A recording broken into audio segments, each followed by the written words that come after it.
So on the niches, the takeaway, I think, is going to be the protocol. Not the niche, that you don't need to know your niche today, but the protocol or procedure that you're going to follow to figure out what your niche is going to be.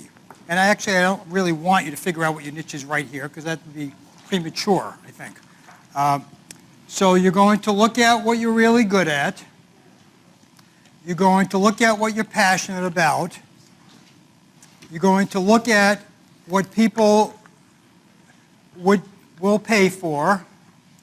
You're going to think about how you're going to reach your person, your clients, okay? How you're going to market to them, and make sure you're going to think about something where you can do a great job. And by the way, we're going to talk about doing a great job eventually, and that's become crucially important. I call your work product. All successful consultants have high-quality work products. They deliver, okay? You can't get by in BS and general BS. It's not going to work, and you don't want it to do it. You don't want to work that way.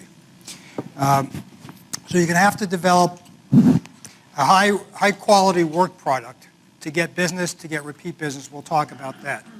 And you also, in my view, want to think about doing whatever additional research, reading, consulting, talking to people, interviewing them, that has to be done to really become a leader.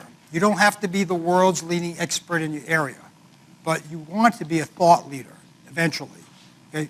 Somebody that people will turn to or can turn to and say, can you help us with this problem?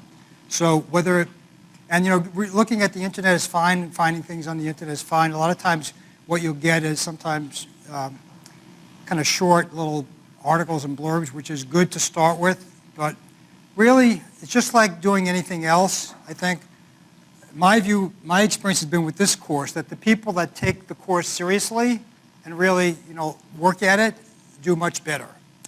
Some people do it as a hobby, that's fine. Some people come and really don't follow up on it, and that's your choice.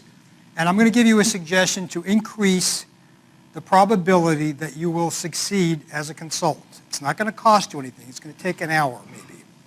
I want you, at the end of the course, within a week after the course, to send me your action plan.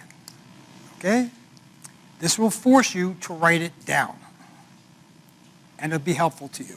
You can just email it to me, stevenbabitsky@gmail.com or stevenbabitsky@seek.com. And we actually have, and don't look at them right now, some action plans from the past in the back of the book. And I put them there rather than, talk about them, we just put them in there. But the people that actually convert their ideas and their thoughts to writing do much better, actually. It's very easy to come to a conference like this, enjoy the breakfast, talk, have some fun at the conference, meet some people, go home and do nothing. Okay? I've done it myself. I stopped doing that. Now, every conference I attend, I write up a memo.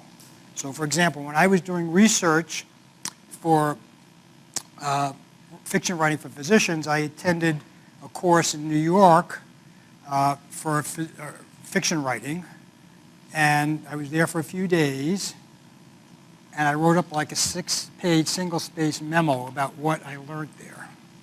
What I learned there, actually, they weren't doing that good of a job, frankly. They had people sitting on the floor, they didn't have enough room, they didn't provide any food, and all kinds of other problems. But it was an eye-opener, okay? And I learned something, and I wrote it down. Because you're not going to remember, 6 months from now exactly what was said. But if you write down the key points and send it to me or keep it yourself,